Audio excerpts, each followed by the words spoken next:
కళ్యాణ మండపం అద్దెంతో తెలుసా? రోజుకి 5 లక్షలు. 5 లక్షలా? ఇక్కడే మా భైరవి పెళ్లి నేను చేయాలనుకుంటున్నా. ఇక్కడ ఒకేసారి 2000 కార్లు పార్కింగ్ చేయొచ్చు. చూసావా ఎంత పెద్ద కార్ పార్కింగ్? మా బాలయ్య పెళ్లికి అన్ని కార్లు వస్తాయా? రా చూడు, ఈ హాల్లో ఒకేసారి 3000 మంది పైగా కూర్చోవచ్చు. అంతమందా? ఎస్. ఈ చాముండేశ్వరి కూతురు పెళ్ళంటే ఏమనుకున్నావు? సెంట్రల్ మినిస్టర్స్ దగ్గర నుంచి ఇంటర్నేషనల్ సెనేటర్స్ వరకు అందరూ గొప్ప గొప్ప వాళ్ళే అతిథులు. అవునమ్మా, బాలయ్య పెళ్లి అంత గొప్పగా జరుగుతుందని వాడి జాతకంలోనే రాసుందమ్మా. ఇక్కడ ఒకేసారి 1000 మంది పైగా భోజనం చేయొచ్చు. 1000 మందా? నా ఓటోల్లో ఎప్పుడైనా ఎలక్షన్స్ అప్పుడు 20 మంది వస్తేనే ఇరుకైపోతుందమ్మా. నిజంగా మా బాలయ్య అదృష్టవంతుడమ్మా. అవును, నీ కొడుకును పెళ్లి చేసుకుని నా కూతురుని ఇంటికొచ్చి ఏం చేయాలి? నీ హోటల్ పక్కనే ఇంకొక హోటల్ చూసుంచావా? అలాగే ఇడ్లీ ఎలా చెయ్యాలో, ఎంత పిండి వేయాలో, ఎంతసేపు ఉడికించాలో అన్నీ నేర్పిస్తావా? ఏంటమ్మా మీరు మాట్లాడేది? మా బాలయ్యతో మీ భైరవి. నా కూతురు పేరు చెప్పడానికి నువ్వు ఇంత తడబడుతున్నావే. నీ కొడుకు పేరు నా నోటితో అనడానికి నాకు ఎంత అసహ్యంగా ఉంటుందో నీకు తెలుసా? మీ అమ్మాయి మా బాలయ్యని ప్రేమించిందమ్మా. ఈ చెత్త కథలు నాకు చెప్పకు. మీలాంటి వాళ్ళు ఎలాగోలాగా ఒక అందమైన అబ్బాయిని కనడం, వాడిని అచ్చోసిన ఆబోతులాగా పెంచేసి ఊరి మీద వదిలేడు. వాడితో ఒక అందమైన డబ్బున్న అమ్మాయిని పట్టుకోమనడం, ఆ అమ్మాయి ఆస్తిని కాజేసి మీ అందరూ హ్యాపీగా సకుటుంబ సపరివార సమేతంగా సంతోషంగా సెటిల్ అయిపోవడం. లండన్లో మగవాళ్లతో కూడా వ్యభిచారం చేయిస్తుంటారని విన్నాను. కానీ ఇండియాలో, అది ఆంధ్రాలో ఈ పని మొట్టమొదటిసారిగా మొదలుపెట్టిన ఆడదాన్ని నిన్నే చూస్తున్నాను. దీనికి పేరేమిటో తెలుసా? Mail prostitution. నీకే ఒక ఆడపిల్ల ఉంటే దాని మీదే బ్రతికేదాన్ని. కొడుకు కాబట్టి ఇలాంటి బిజినెస్ మొదలుపెట్టా.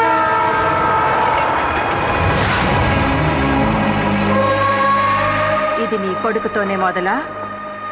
నీ బ్రతుకు ఇంతేనా?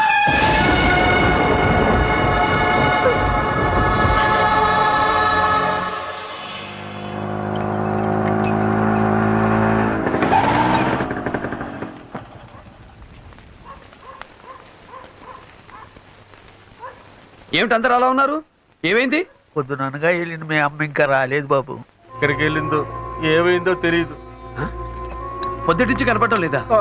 ఏమిట్రా మీరు అనేది? అమ్మా ఎక్కడెక్కడికి వెళుతుందో మనందరికీ తెలుసు కదా. వెళితే సూపర్ మార్కెట్కి, లేదంటే రైతు బజార్కి, అది కాదంటే నీ పుట్టినరోజప్పుడు గుడికి. అన్ని చోట్ల వెతికాం బాబు, ఎక్కడా కనిపించలేదు.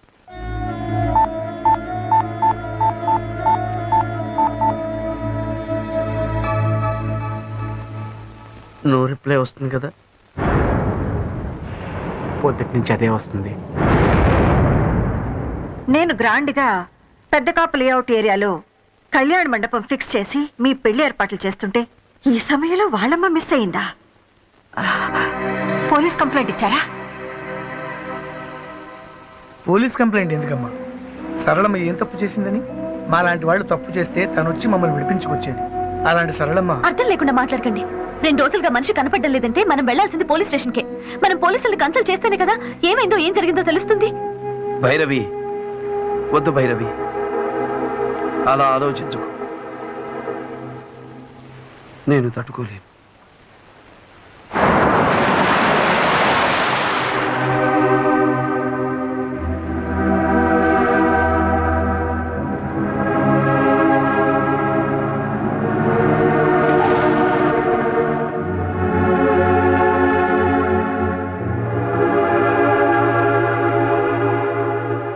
బాలయ్య, ప్రసాద్ అని మా బావ.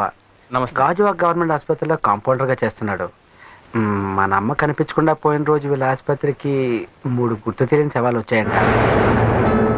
సరళమ్మకి హాస్పిటల్కి వెళ్ళాల్సిన అవసరమే ఉంది.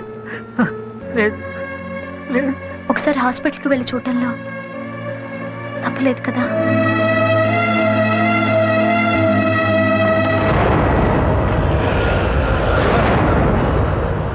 వేరయ్య 3 రోజుల క్రితం వచ్చిన అన్నోన్ బాడీ చూపించండి. ఏ బాడీ? ఆ చుడిదార్ కురపిల్లదా, రైలు కింద తలకాయ పెట్టిన కురవడదా? మన పెద్ద కప్పులేటి ఏరియాలో కళ్యాణ మండపం ఎదురుగా యాక్సిడెంట్ అయిన ముసలావిడ. ముందు వస్తువులు తీసుకొస్తాను, ఆవిడ మేనేమో చూడండి, తర్వాత బాడీ చూపిస్తాను.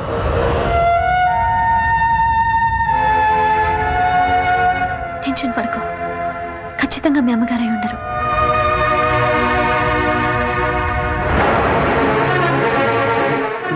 ఒకటి పట్టుకో.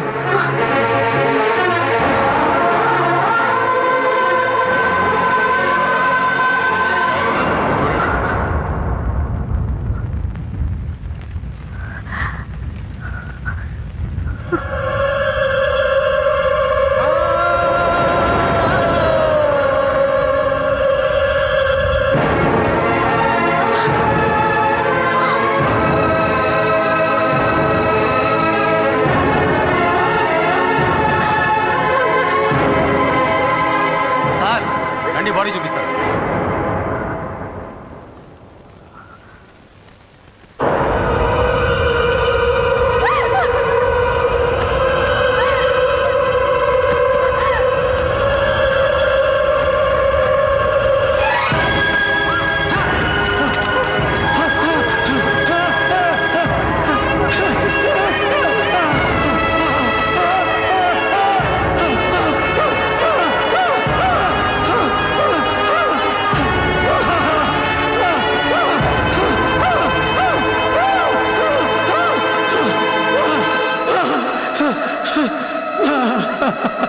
ఏమైందో ఏంటో, ఆ నోమా కళ్యాణ మండపం ఎదురుగా అంత ట్రాఫిక్లో శవం నడిచినట్టు నచ్చింది.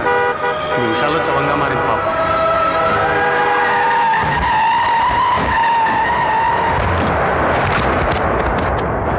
నేను గ్రాండ్గా పెద్ద కాపు లేఅవుట్ ఏరియాలో కళ్యాణ మండపం ఫిక్స్ చేసి మీ పెళ్లి ఏర్పాట్లు చేస్తుంటే ఈ సమయంలో వాళ్ళమ్మ మిస్ అయిందా? ఆ నోమా కళ్యాణ మండపం రోడ్డు మీద పిచ్చి కొట్టినట్టు రోడ్డు దాటింది. సరళమ్మ చచ్చిపోయిందా? పెదకాపు లేఅవుట్ ఏరియాలో కళ్యాణ మండపం బుక్ చేశానని చెప్పావే, అక్కడికి నువ్వు మాత్రమే వెళ్ళావా? అవును, నేను మాత్రమే వెళ్ళాను. అబద్ధం. సరళమ్మని కూడా తీసుకునే వెళ్ళావు. ఎవరు చెప్పారు? సరళమ్మ చనిపోయింది ఆ కళ్యాణ మండపం ఎదురుగా ఉన్న మెయిన్ రోడ్లో అని ఎప్పుడైతే నాకు తెలిసిందో అప్పుడే ఆమె చావుకు కారణం నువ్వే అని తెలుసుకున్నాను. నో, ఆవిడ అక్కడికి తీసుకువెళ్ళింది, మాట్లాడింది నిజం. కానీ ఆవిడ చావుకి కారణం మాత్రం నేను కాదు. మరెవరు? ఆవిడ స్థితి పరిస్థితి మన అంతస్తుకు సరిపోమన్న నిజాన్ని ఆవిడ జీర్ణించుకోలేకపోయింది. అందుకే సరళమ్మ చనిపోయింది. నా దగ్గర అన్ని ఒప్పుకున్నట్టు మాట్లాడి ఆవిడ దగ్గర మరోలా మాట్లాడావు కదూ. నాకు ఇష్టమైంది మాత్రమే ఇంతకాలం చేసిన నువ్వు నాకిష్టం లేనిది నాకు తెలియకుండా చేశావు. అలాంటిదే ఇది కూడా. మాస్ డాన్స్ రీసెర్చ్ కోసమని ఆ హాస్టల్లో సెటిల్ అయ్యి అక్కడున్న ఒక లో క్లాస్ లేబర్ని ప్రేమిస్తే నేను ఒప్పుకుంటానా? అసలు నీ రేంజ్ ఏంటో, మన లైఫ్ ఏంటో ఆ సరళమ్మ దాని కొడుకు తెలుసుకోవద్దా? మన ఆస్తి సముద్రం అంతా, వాళ్ళ బ్రతుకు గుడిసంతా. ఆ సముద్రం కోసం గుడిసె ఆశపడితే అది అందులోనే మునిగిపోతుంది. అదే సరళమ్మ విషయంలో కూడా జరిగింది. దీనికి నువ్వు నేను బాధపడవలసిన అవసరం. నువ్వు చేరాల్సిన స్కూలు, చదువుకున్న కాలేజ్, నువ్వు కట్టుకున్న చీర నుంచి నువ్వు కట్టబోయే మ్యూజిక్ కాలేజ్ వరకు 1000 డిజైన్లు చూస్తే గానీ డిసైడ్ చేయని మీ అమ్మ జీవితాంతం నిన్ను కట్టుకుని బ్రతకాల్సిన వాడు ఎలా ఉండాలో, వాడి రేంజ్ ఏంటో, వాడి స్టేటస్ ఏంటో తెలుసుకోకుండానే డిసైడ్ చేస్తుందని ఎలా అనుకున్నావు భైరవి? అన్ని స్థాయిలు ఆలోచించే మా నాన్నతో తాళి కట్టించుకున్నావు. మరెందుకు పెళ్ళైన 4 ఏళ్లకే వీధికేకి విడాకులు తీసుకున్నావు? సో నీ లైఫ్ సెట్ చేసుకోవడమే నీ వల్ల కాలేదు. నా లైఫ్ డిసైడ్ చేస్తావా? Shut up. ఈ చాముండేశ్వరి ఫ్లవర్ బొకే కొన్నా 5 స్టార్ హోటల్లో కొంటుందే గానీ ప్లాట్ఫామ్ లో కొందా. వాడి అమ్మ వాడు చచ్చినా బ్రతికినా ఒక ప్లాట్ఫామ్ గాని నీకు భర్తగా చేయడానికి చచ్చినా ఒప్పుకోను. ఒప్పుకున్నా ఇంకా కుదరదమ్మా. సరళమ్మ చావుకి కారణం నువ్వని తెలిసాక బాలయ్య నా మొహం కూడా చూడు. బాలేదని బ్రతుకు నేను కళ్ళు కూడా ఊహించుకోలేను. సరళమ్మ చావుని బాలయ్యకి నువ్వు బహుమతిగా ఇచ్చావు. అలాగే నేను కూడా నీకు బహుమతిని ఇవ్వబోతున్నాను. అతనికి అమ్మ లేదు, ఇక నీకు ఈ కూతురు కూడా లేదు. భైరవి, భైరవి, భైరవి! ఆగో! భైరవి! భైరవి! భైరవి! వద్దమ్మా! భైరవి! భైరవి! భైరవి!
బాడీని భార్య వాళ్ళ అమ్మగారు వాళ్ళ ఊరికి తీసుకెళ్ళిపోయారంట. ఆఖరి చెప్పులు కూడా దక్కలేదు బాలయ్య.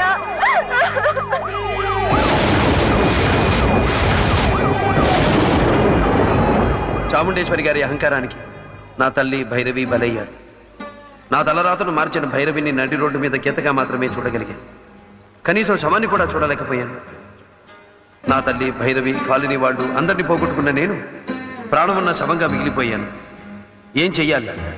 ఏం చేయడం కోసం బతకాలి? పిచ్చెక్కించే ఆలోచనలతో పిచ్చివాడినైపోయాను.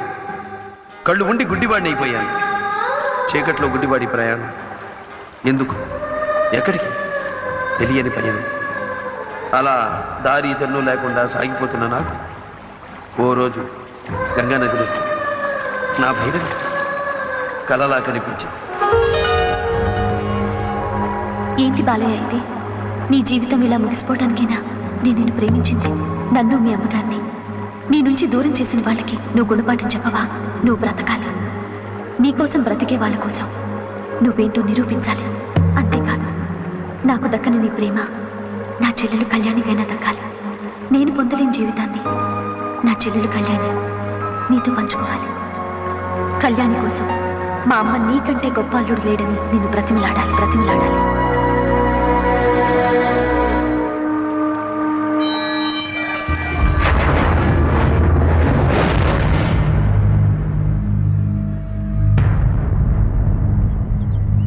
ఏ చాముండేశ్వరి ఈ బాలయ్య గురించి కేరా ప్లాట్ఫామ్ అని నీచంగా మాట్లాడిందో ఆ చాముండేశ్వరి నోటితోనే నన్ను నా ప్రతిభను పొగడేలా చేశాను.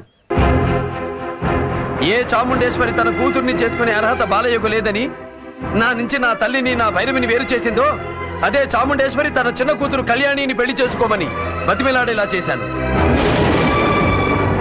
చెప్పండి చాముండేశ్వరి గారు, ఇప్పుడు మీ అమ్మాయి కళ్యాణికి తాళి కట్టి తీసుకెళ్ళి ఏం చేయమంటారు? ఇంకో ఇడ్లీ కొట్టు పెట్టించమంటారా? ఇడ్లీలు ఎలా వేయాలో, చట్నీ ఎలా రుబ్బాలో నేర్పించమంటారా? చెప్పులు కుట్టుకునే వాడి కొడుకు అబ్రహాం లింకన్ ఒకప్పుడు అమెరికా ప్రెసిడెంట్, తెలుసు కదా? చిన్నతనంలో ఇంటింటికి న్యూస్ పేపర్లు వేసి కష్టపడిన ఏపీజే అబ్దుల్ కలాం ఇప్పుడు ఇండియా ప్రెసిడెంట్. ఏ మనిషికైనా ఎంట్రీ ముఖ్యం కాదు, ఎగ్జిట్ ముఖ్యం.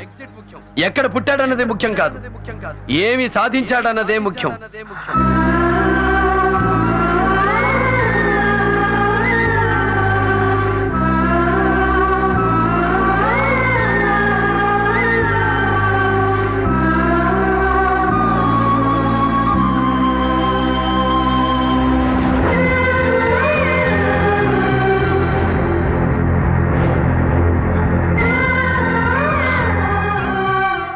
గణ గణ గణ జన జన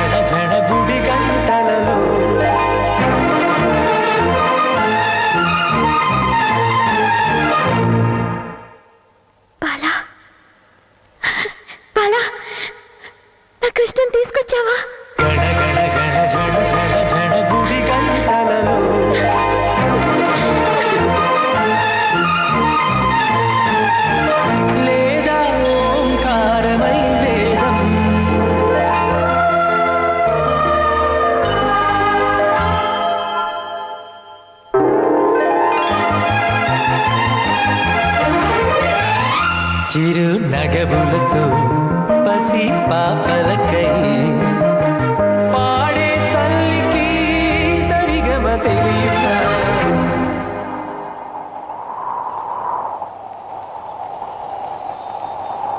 జో